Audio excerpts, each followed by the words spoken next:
When I was 20, I took a job to earn pocket money while making up for my earlier underachievements at the local community college.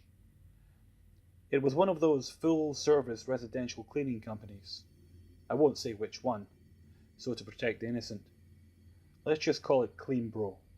I was one of two types of people who worked the mops for Clean Bro. 20-year-old punks who had spent high school in the bottom of a bong, like myself, and 40-year-old losers who didn't care how dirty they got during the day, so long as they could afford to wash themselves off in cheap beer at night. There were also plenty of upstanding folks in the profession, but they tended to sign on with companies that cared more about their employees' work ethic, and less about the kind of documentation that came standard with being born here. Unlike the competition, Clean Bro exclusively hired dropouts and burnouts because we worked for peanuts, and because corporates seemed to have a knack for attracting government scrutiny. For both groups, then, cleaning up other people's messes was something to do while running away from our own. Everyone came to the job from somewhere less than ideal, and most folks left it for pastures that were no greener. Clean-up jobs came in a wide variety. The most common one was picking up after a kitchen fire. Some sleep-deprived stay-at-home mom would put dinner on the stove, then nod off on the couch. The smoke alarm would blare and give the kids a good fright, but everybody would make it out safe.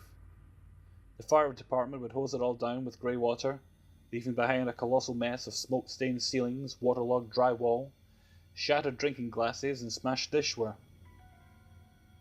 Once the claims adjuster had taken his look, the homeowner would call Clean Bro, and I'd roll up in my company van and company coveralls to spend the day scrubbing soot off windows, prying up cracked tile, and sucking ashes into the world's most powerful shop vac. The next day, carpenters would swoop in and put the whole thing back together better than you. With the insurance payout, half these houses had nicer kitchens by the time all was said and done, and I usually got a pretty good tip for my trouble. Some of the cleaners refused to work anything worse than a fire rehab or flood restoration, but as a young fellow I liked to think that I could stomach anything. So I ended up taking a lot of the worst jobs too. For example, every couple of weeks Clean Bro would get called to work a suicide scene. Now it's not as bad as you'd think. By the time I pulled up in the van, the coroner had picked up the body, the cops had asked their questions, and the forensics team had scraped together whatever evidence they were going to. At that point, the homeowner was usually left with little more than some bad memories and a stain. And it was my job to scrub out the stain. The more considerate ones left hardly any mess at all, choosing the bathtub for their final resting place before cutting their wrists or swallowing a handful of pills. Sometimes there would be a dark ring revealing the tub's last high water mark, but usually there was no sign at all of what had happened there. Still, the homeowner would normally have me pull out the tub entirely, leaving behind a hole they'd fill with something new. I guess they didn't like the idea of a shower or bath in the same place, where a loved one lay dead and decaying for hours, days, maybe even weeks before being discovered. They hired me because in my area, a lot of regular contractors can't touch a tub that's had a dead body in it, owing to occupational health regulations. But as a Clean Bro cleaner, I had all the necessary training and safety gear to touch dirty things.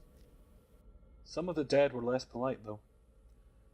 Folks who went in bed, which included a lot of elderly types taking the natural way out, left a pretty big mess on the sheets and mattress from the various liquids that tend to exit the body upon death. Blood and vomit were pretty common additions from the cutters and overdoses respectively. The cleanup involved little more than wrapping everything in plastic and hauling it out for a proper biohazardous waste disposal, a service Clean Bro provided for a reasonable fee.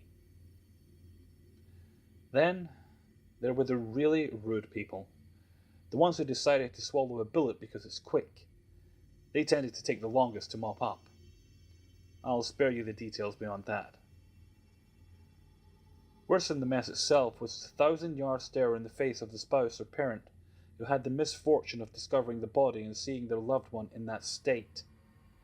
You just knew those people would never be the same again. Now, if all of that makes you reconsider your professional choices for a career in cleanup duty, perhaps you'll think again when I tell you this tale. I had been working at Clean Bro for about a year, when I got sent on a job early one morning.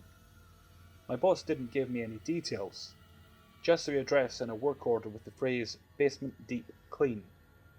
telling me someone would explain it to me when I got there. Vague instructions were always a bad sign. I packed up one of the boxy Cleanbro vans with a full set of gear, then headed out. The place was hard to find, tucked off a back road in the woods at the edge of town, and satellite navigation was barely a thing yet, let alone GPS-enabled smartphones. After making a few wrong turns, I figured I was in the right place when I spotted one of my fellow cleaners, Kurt, waiting in a driveway by his beater Civic. It wasn't unusual for folks to get called in straight from home to work a rush job on their day off. Kurt was that other kind of Cleanbro cleaner, the 40-year-old burnout. Fortunately, he was reasonably reliable, preferring to stay sober at least until the job was nearly done. He was smoking a cigarette while some slick 30-something in a suit, holding a binder, was shouting and waving excitedly at him. I recognized the guy. A real estate agent for a local bank that often hired Cleanbro to make foreclosures presentable before putting them on the market. Those jobs were some of the worst, even though there was rarely any blood or gore.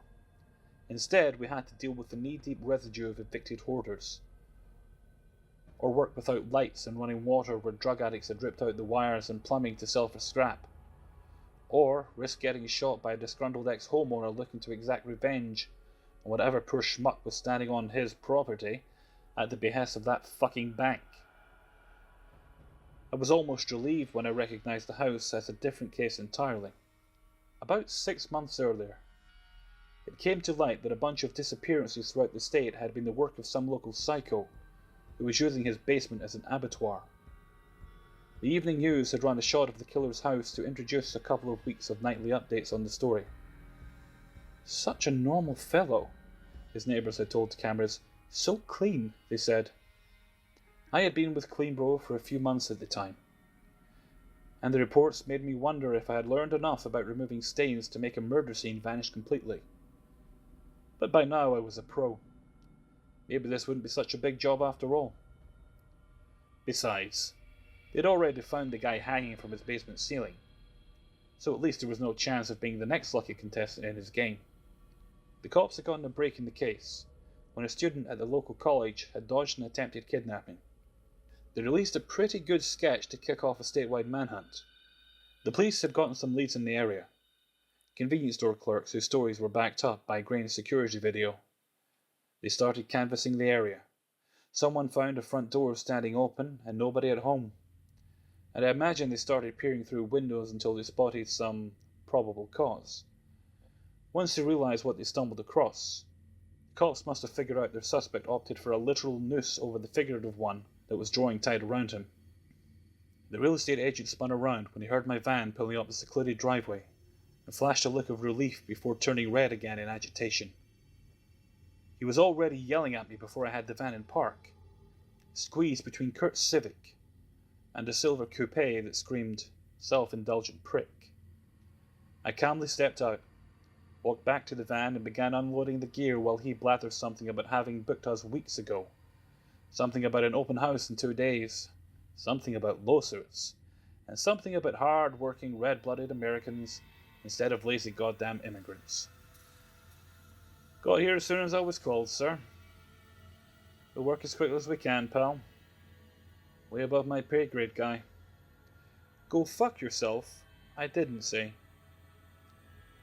The real estate asshole led me, Kurt, and our gear up the masonry exterior steps, through the front door, down a hall, and into the kitchen where the entrance to the basement was. He tried the knob which turned, but of course, the door was stuck.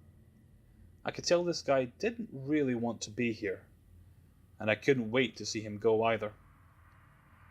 I was about to volunteer to try when Kurt spoke up. "Let me see if I can open that for you, sir," he said in that way a lifelong service slob like Kurt could be literally respectful while implying the deepest loathing imaginable. The agent seemed inordinately relieved as he stepped back all the way to the entrance to the kitchen, as if ready to sprint back to his Audi. I instinctively braced myself as Kurt gave the door a single sharp shove in just the right spot, popping it free and releasing the most unholy smell imaginable. I reeled backwards, my eyes watering, my stomach and throat fighting over which direction my half-digested breakfast was meant to go. I kept it down, and blinked away the tears as I heard Kurt wheezing for breath through his tobacco-stained lungs.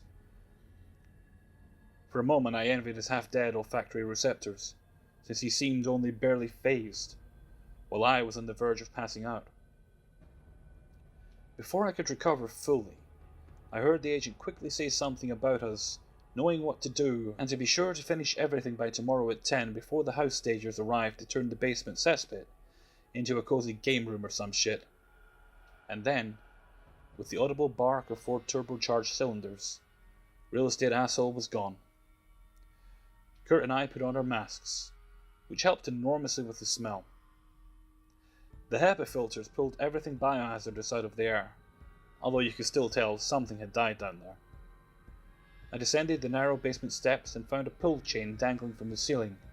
I gave it a tug, and was disappointed by how little effect it had. The killer had apparently decided to do his part to save the Earth by installing one of those new helical compact fluorescent light bulbs, the kind that take a while to warm up, in its weak, greenish light, combined with the dim morning sun filtered through a row of 6-inch high basement windows. The room looked like a pretty unremarkable basement, the smell notwithstanding. Kurt awkwardly passed a heavy lighting rig down the stairs to me, and I plugged it into an outlet in the wall, pumping 2,000 watts of halogen glory into the concrete room. I immediately wished I hadn't. Under the dim fluorescent light, the floor had just been a grey plane, and the room was full of shapeless grey furniture. Our artificial sun had revealed that I was, in fact, standing on a pool of dry blood that was nearly the size of the house's entire foundation. And there were tables and power tools around, anything too big to fit in an evidence bag, that were equally coated in what I could only guess were tiny bits of human remains. Again, I'll spare you the details. Suffice to say, I was glad we had full-body plastic suits to wear for this kind of job. Takes a long time to make a mess this big, Kurt mutters as he reached the bottom of the stairs and turned slowly to take in the view. Kurt and I got to work, and after a while, I barely even noticed the noxious smell leaking in through my mask. We laid out drop cloths to avoid tracking gore around. We wrapped the soiled furniture and tools in plastic to haul away. We found the bulkhead door up to the backyard, but it was padlocked shut, so we broke our backs pulling things up the narrow steps to the kitchen, looking like germophobic movers as we emptied the basement onto the front lawn. The day wore on, and as we took our lunch break, a Clean Bro disposal truck stopped by to pick up the large biocontaminated debris. The driver was a friend, and I picked up some subs for us on her way over.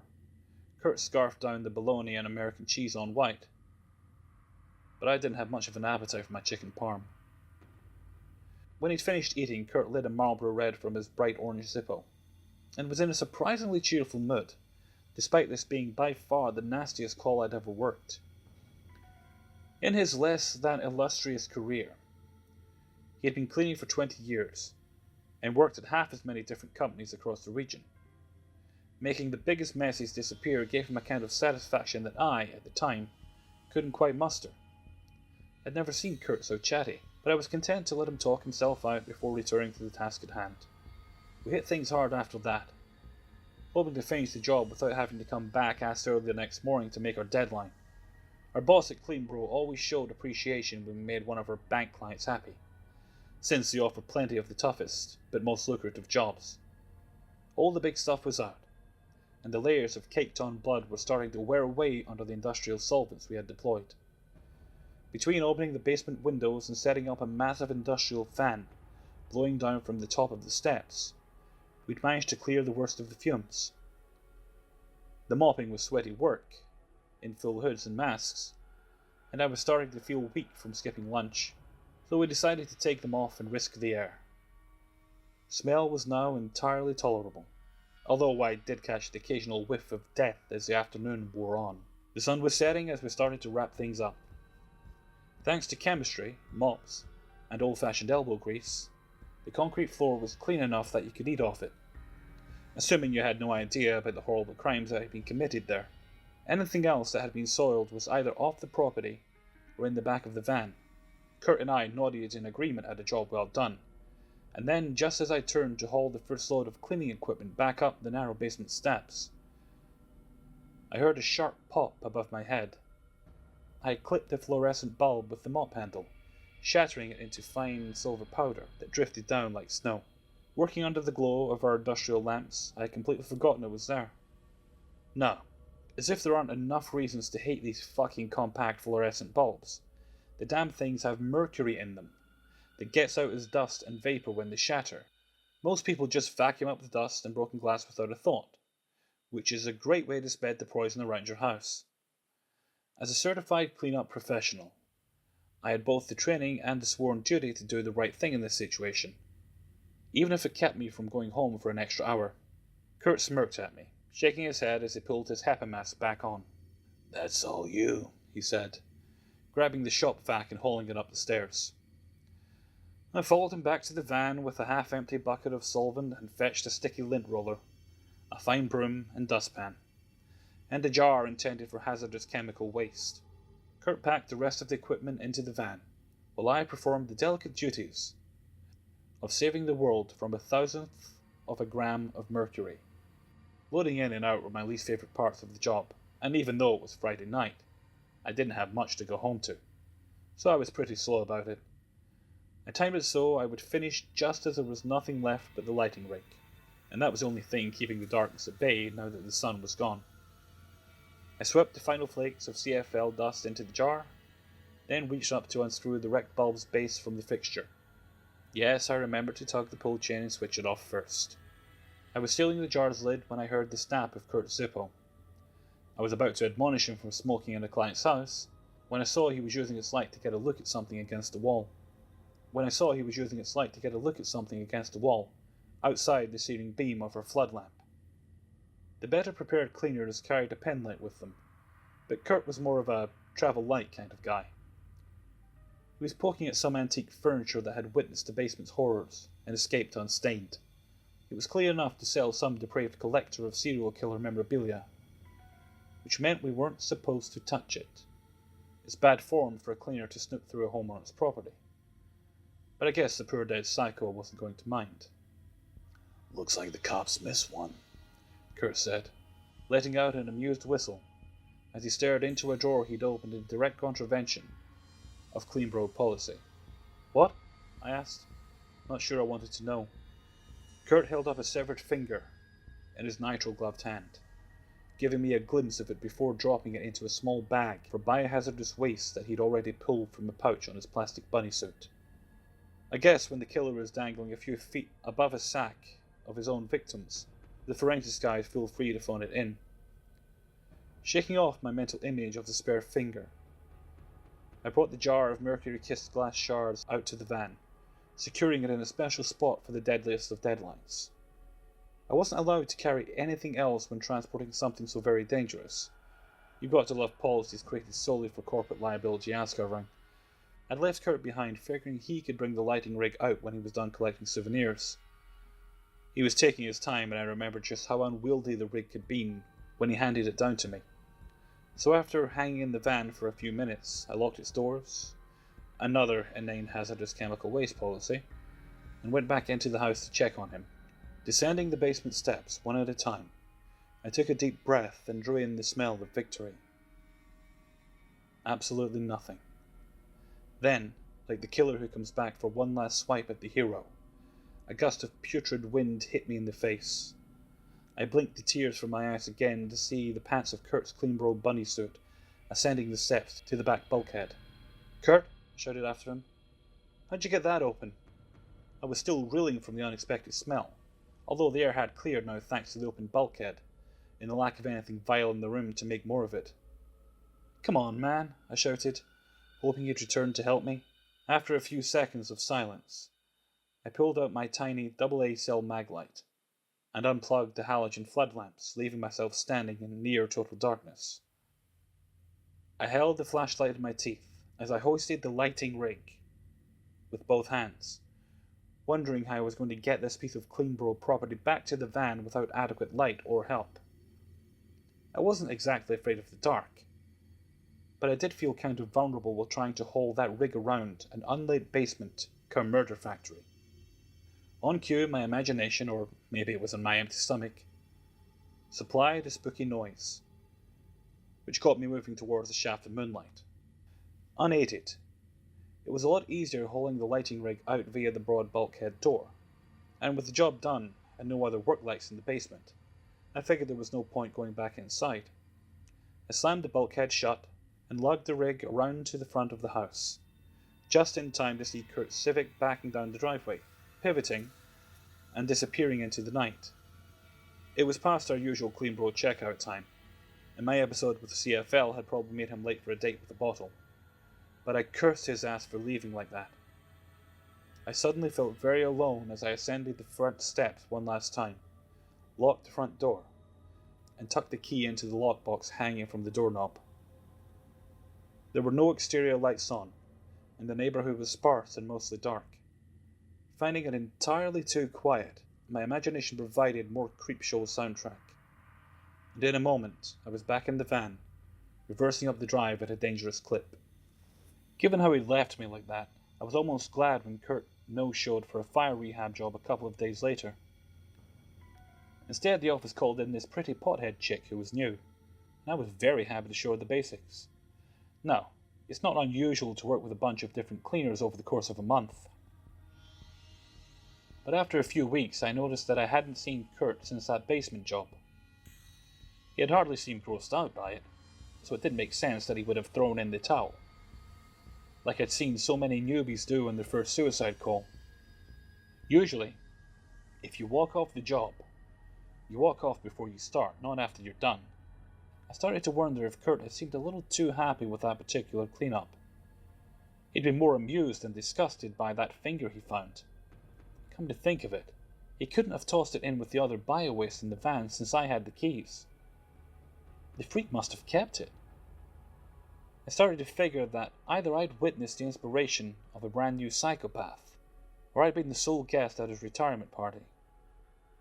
His 40-something burnout look did bear a passing resemblance to that police sketch. My suspicion grew when a couple of months later some detectives came to visit me about a fraud investigation centered on Kurt. They told me something about closing his bank account the day after I'd last seen him, something about maxing his credit cards, buying easily pawned jewelry, something about abandoning his car in a park on the other side of the state, and something about a lack of friends or family to question. Couldn't have been much cash, officer. Gold chains weren't Kurt's style, detective. No idea where he could be heading, sir. Maybe Kurt's a serial killer. I didn't suggest. The house sat on the market for several more months, through a few stagings and open houses, but, thanks in no small part to my efforts, it sold to some family who needed room for all their kids and couldn't afford a place with a zero body count in a good school district. I guess there's no such thing as ghosts, though, because they stuck around. I stuck around too. After I'd worked a few more years at Cleanbro, they had a scandal with a crew of cleaners who used small jobs to case for burglaries, and big jobs as their roving drug lab. It took the cops long enough to figure out that, by the time they were busted, everyone in the region knew somebody who'd been burned by the Cleanbro bandits.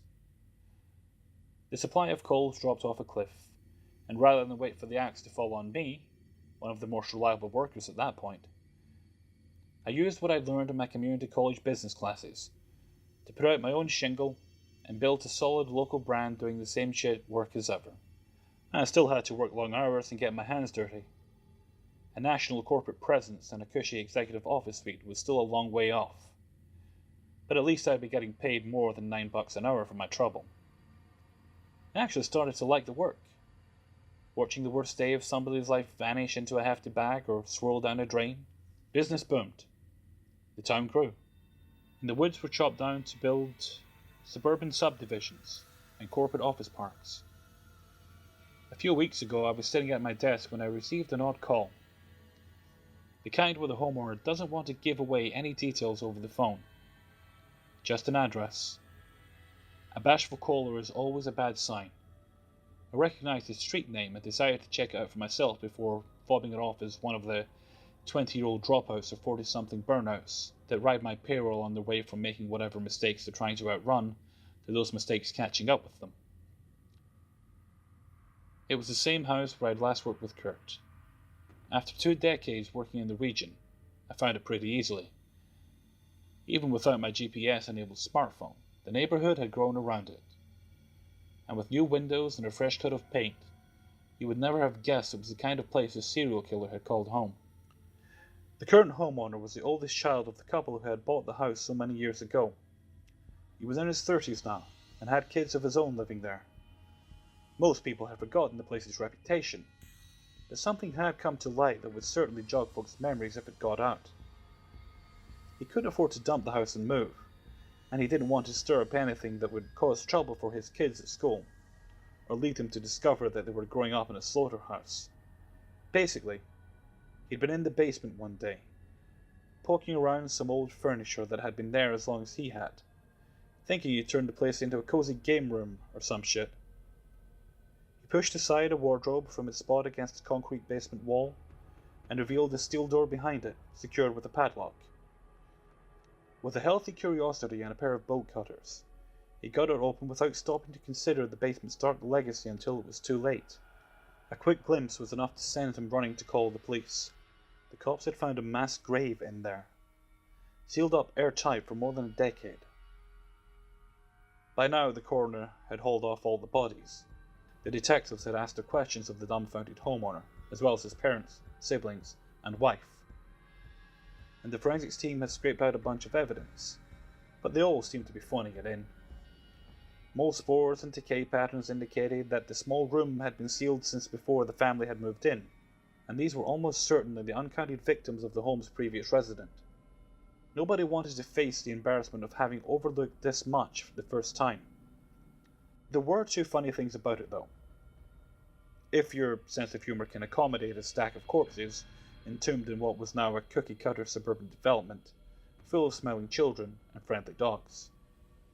Most of the victims had been loaded in clothed and dead, but the one on top had been hit on the head, stripped to his underwear, and left to suffocate on a stack of rotting bodies over the course of several hours.